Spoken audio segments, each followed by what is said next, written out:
নন্দিনী তার শাশুড়ি মা রূপমণি দেবী এবং তার শ্বশুরমশাই রঞ্জনবাবু ও তার একমাত্র ননদ পল্লবী আর তার স্বামী রূপমের সঙ্গে বসবাস করত।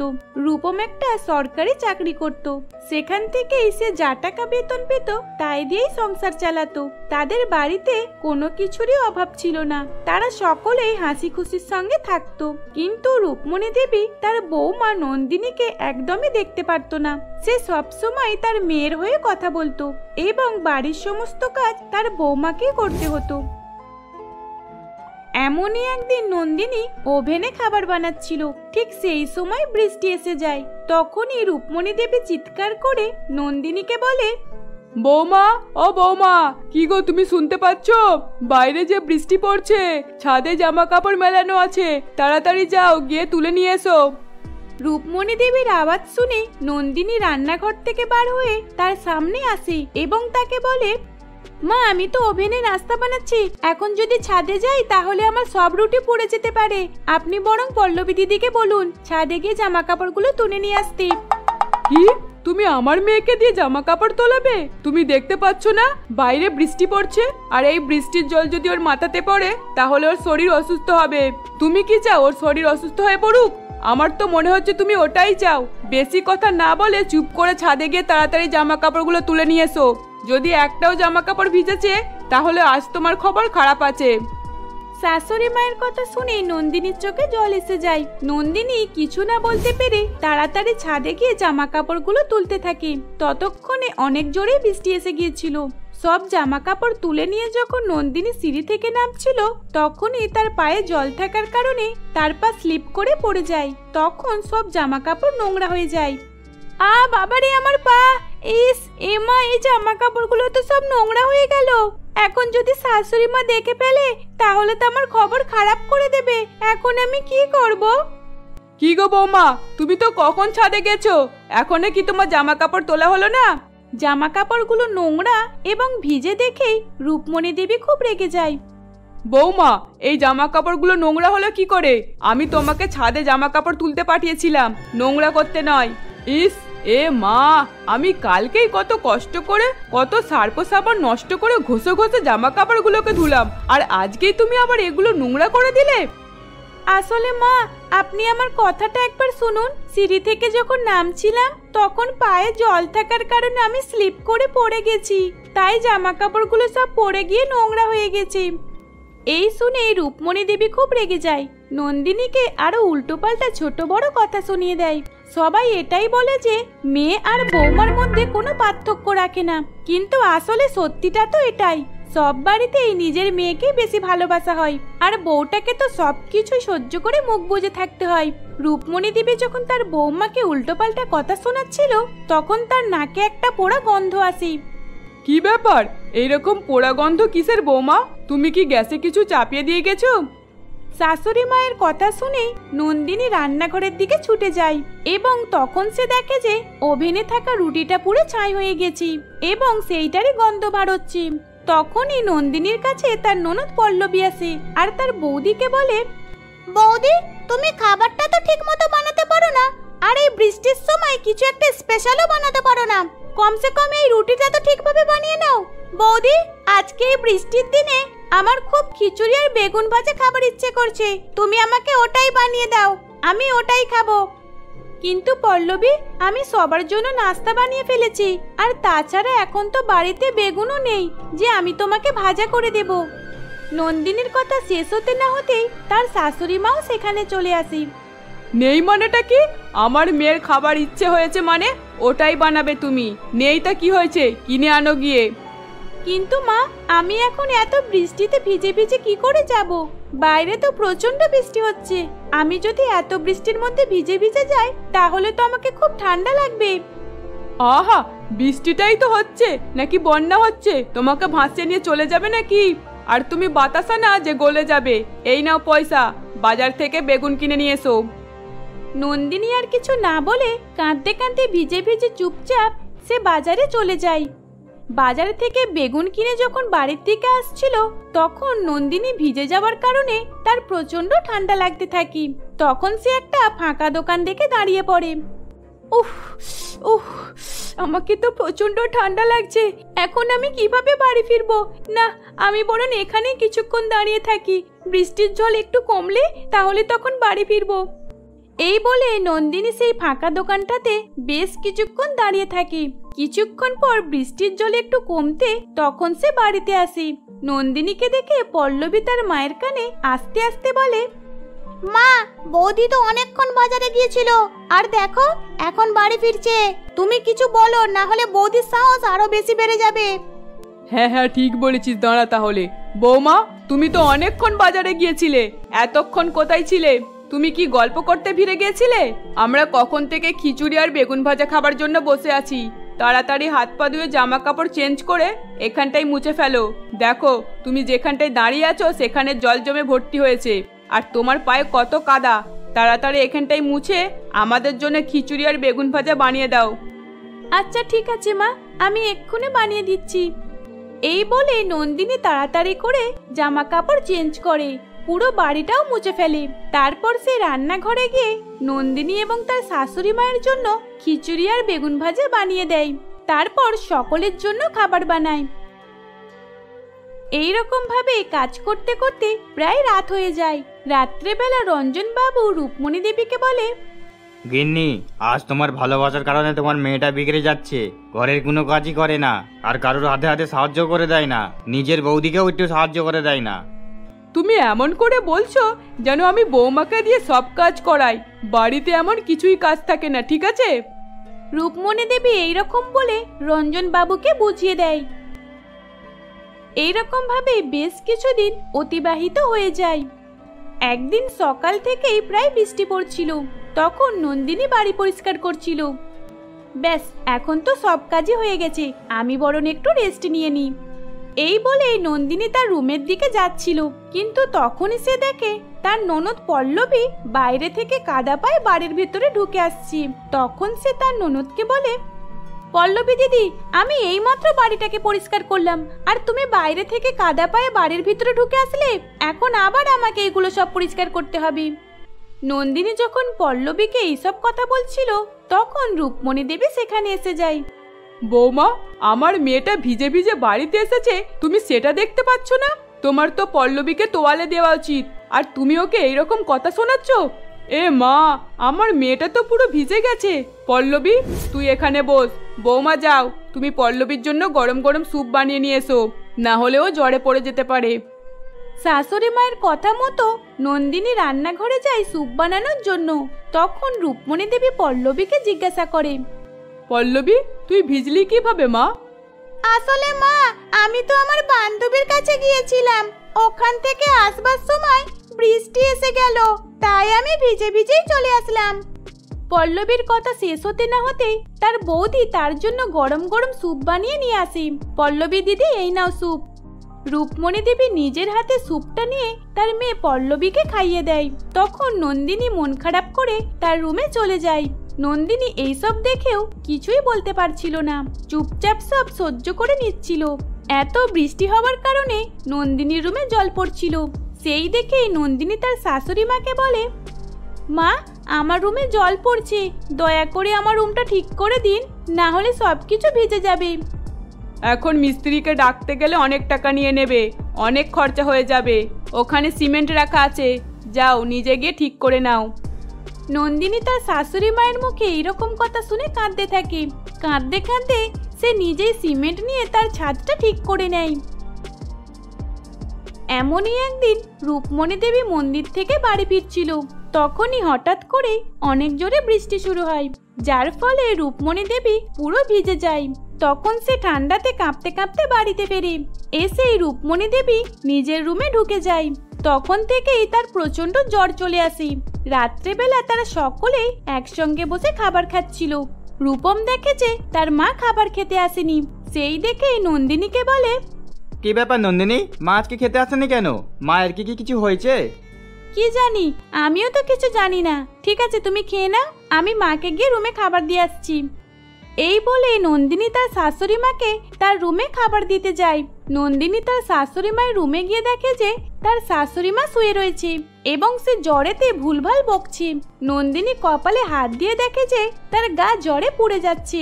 সেই দেখে নন্দিনী তাড়াতাড়ি করে ডাক্তারবাবুকে ফোন করে।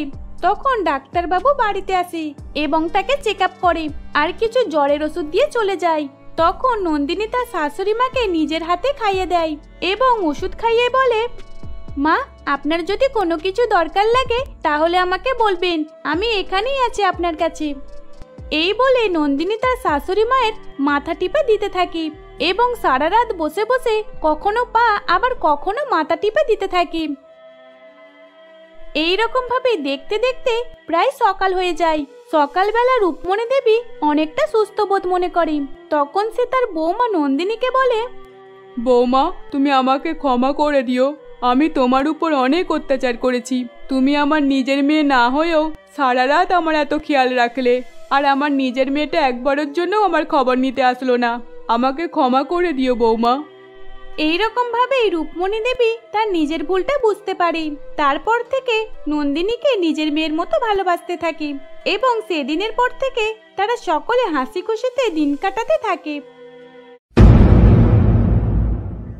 বড় বৌমা, আমি ছোট খোকার জন্য একটা ভালো পাত্রী দেখেছি।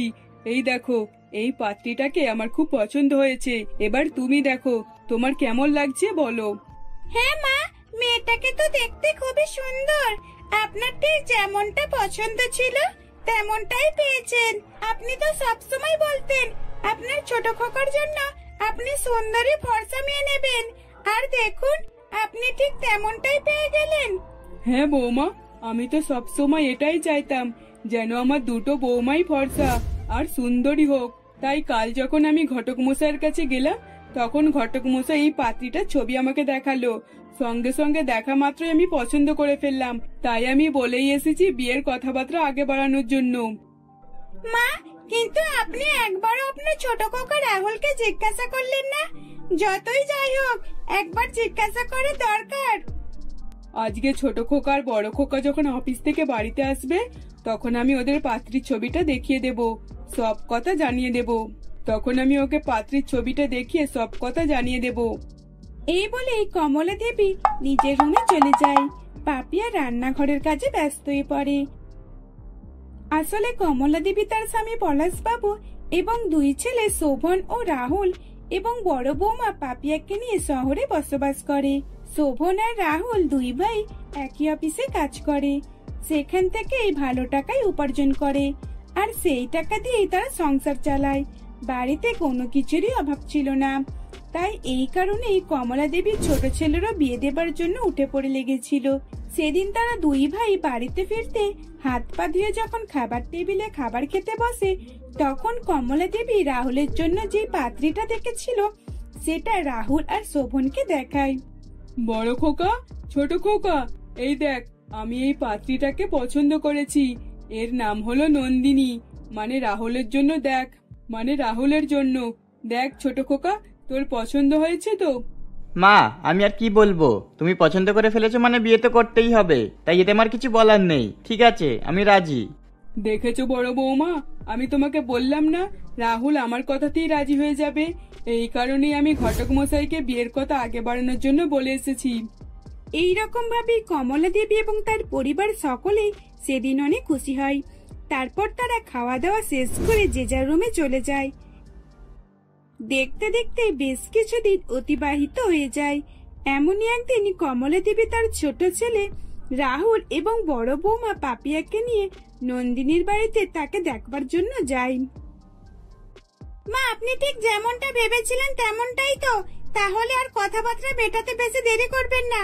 আজই বরং কথাবার্তা মিটিয়ে নিন, না হলে আরো দেরি হয়ে যাবে। হ্যাঁ বড় বৌমা, তুমি একদম ঠিক বলেছো। আমিও সেটাই ভাবছি। আজকেই আমি বিয়ের কথাবার্তাটা মিটিয়ে নেব, তারিখটা ঠিক করে তবেই এখান থেকে যাব। শাশুড়ি মায়ের কথা শুনে পাপিয়া আস্তে আস্তে মুচকে হাসতে থাকে। তারপর কমলা দেবী নন্দিনীর মাকে বলে, দিদি, আপনাদের মেয়েকে আমার খুব পছন্দ হয়েছে। আর আমার ছেলের তো পছন্দ অপছন্দের কোনো ব্যাপারই নয়। আমার পছন্দ মানে আমার ছেলেরও পছন্দ। এই নিয়ে আপনি একদম চিন্তা করবেন না। আপনি শুধু বলেন বিয়ের তারিখটা কবে ফেলবেন। দিদি, এই ব্যাপার আমরা কি বলবো? আপনি যেদিন বলবে সেদিনকেই আমরা রাজি আছি। এইভাবেই নন্দিনীর মার কমলা দেবী দুই পক্ষ কথাবার্তা বলার পর তারা একটা শুভ লগ্ন দেখে বিয়ের তারিখ ঠিক করে ফেলে। কথাবার্তা মিটিয়ে তারা সেখান থেকে চলে আসে।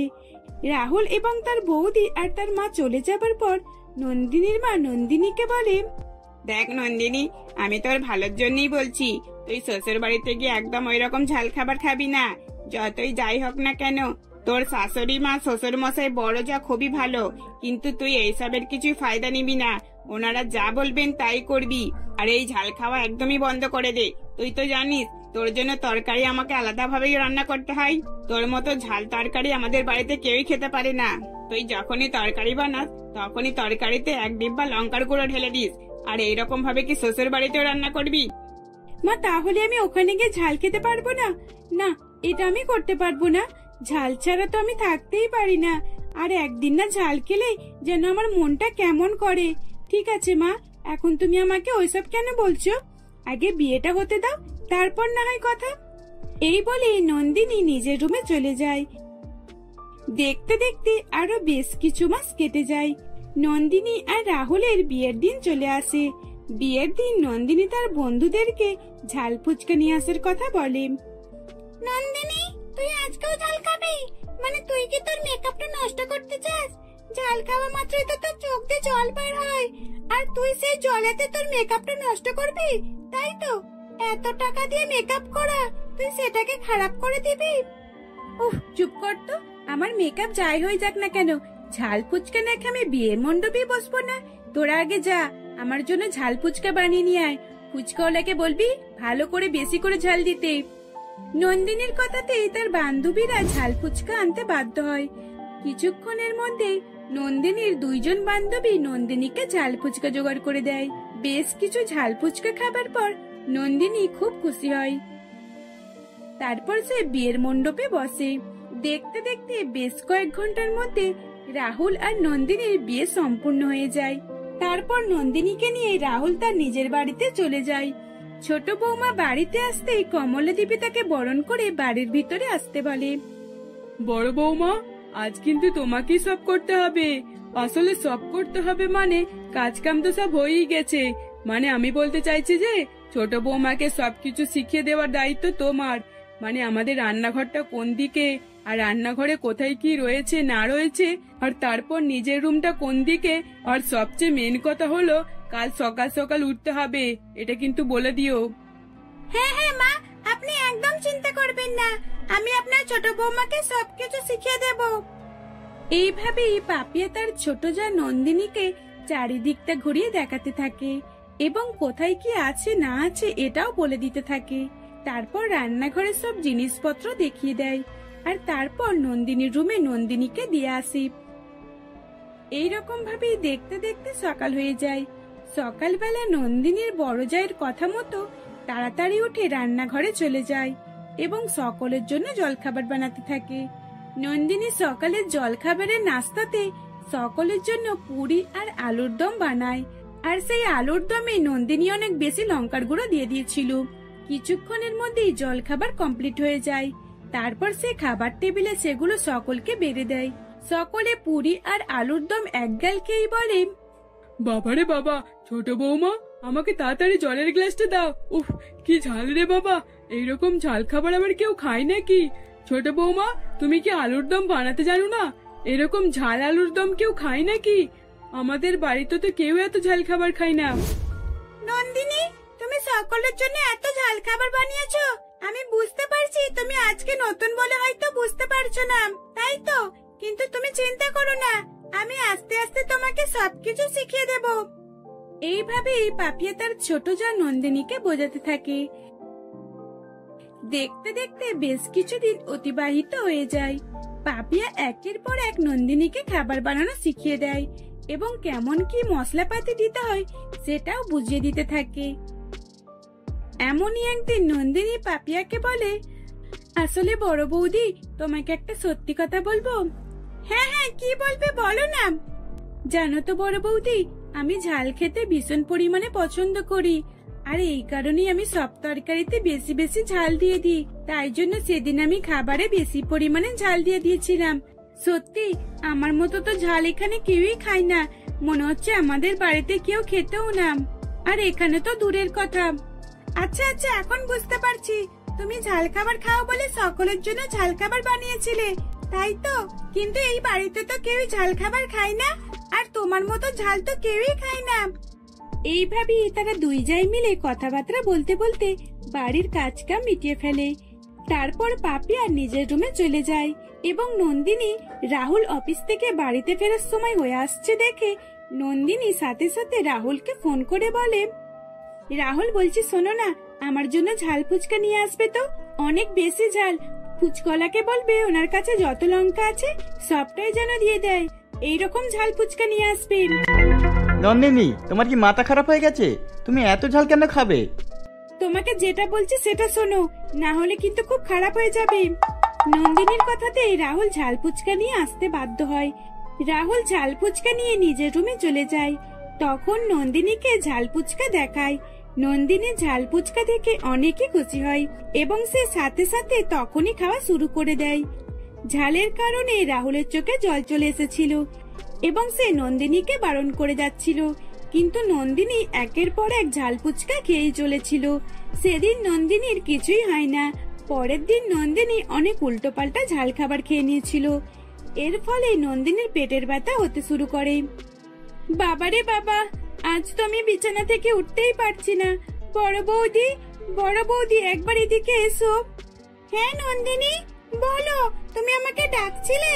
কিন্তু কি হয়েছে আজ তোমার? তুমি এখনো উঠছো না, কি ব্যাপার?